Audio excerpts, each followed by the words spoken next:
So we started the week thinking, okay, is President Obama going to be able to get these votes to bomb Syria? And we end the week saying, now, how well are we doing on the peace talks in Geneva?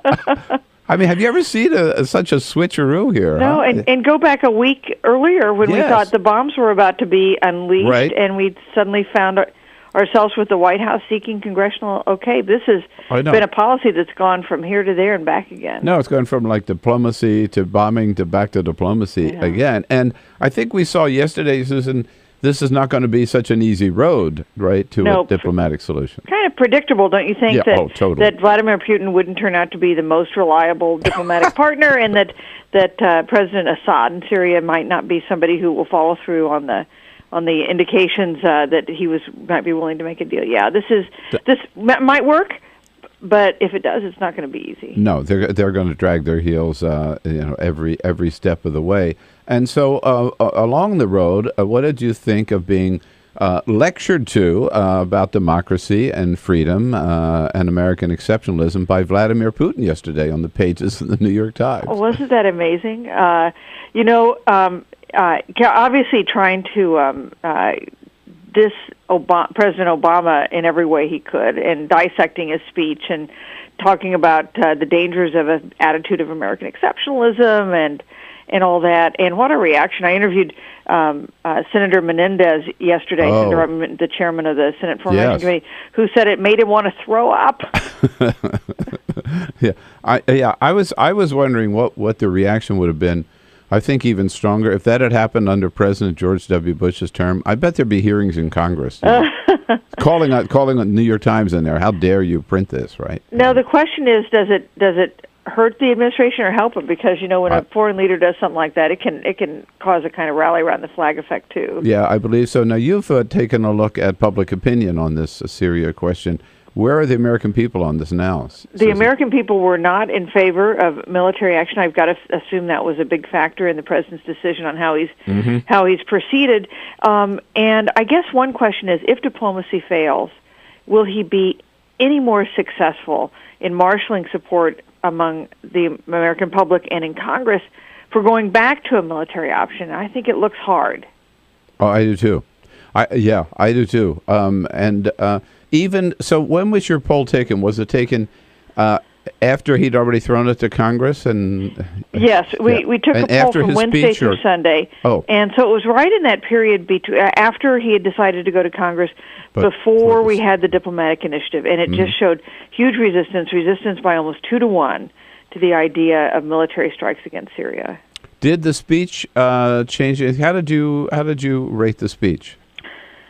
Or analyze the speech? I thought that it was not the speech he had planned to give, right? Because the speech he had planned to give was one that made the case for military action. Yep. I think it's hard to try to make 2 points that are in some ways in conflict. One is, here's why we have to be willing to take military action, and secondly, here's why I'm not doing it now, because we've got a diplomatic option. I think that's a tough task. It makes a speech less effective. What did you think?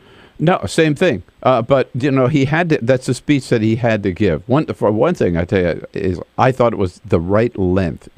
Presidential speeches to me sometimes go on and on and on. Right. This was 17 minutes, and he had to make the case. Right. Here's why I've decided we ought to strike Syria militarily. Right.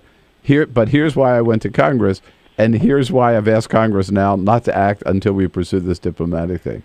It was tough to do all three, but he had to do all three. Well, having gone down that first, he had to do. Here's the thing: the series of dilemmas he's faced, all of his own making. He says red line a year ago on chemical weapons. That sets up a need to say we need to take military action now. After Syria crosses that red line, then he decides to go for congressional okay. I mean, it's one thing after another. This is why I think a lot of modern presidents have chosen just you have a situation where you want to take limited military action, you just take it. Mm-hmm. And if he had done that 2 weeks ago, when we thought he was going to do, would we just be talking about something else now? I think that's possible. Totally. I totally agree. You know what? And there would have been a lot of reaction, maybe a lot of complaints, right? A lot of, yes. But for a day, Yeah. Yeah. Which does raise the question I wanted to ask you. So, like, where do we go from here? Two things. How long do we let this Syria, do you believe, peace initiative kind of play out? And then is President Obama soon going to forget about that and just dealing with the budget crisis all over again? Right. Well, Bill, not just President Obama, but all of us. How long is our attention span? History. Modern history would say it lasts about 140 characters. You know? You know what? That's what we've gotten to, hasn't it? That's really, that's exactly what it is today. Yeah. That's where we are, right? So I'll bet you a week from now, people won't be talking about Syria. Well, a week from now, we'll probably be on the verge of a government shutdown, and we'll be talking about that. Yeah. So the Republicans, one more time, want to not so much now. It's not so much repeal Obamacare, right? But defund it or delay it, right? That's right. Sort of the new tactic. Yeah. Is it going to go anywhere? Well, we know it's not going to be repealed, and we know it's not going to be defunded because of the dynamics of the Congress and the fact that we've got a president for whom this is a signature achievement.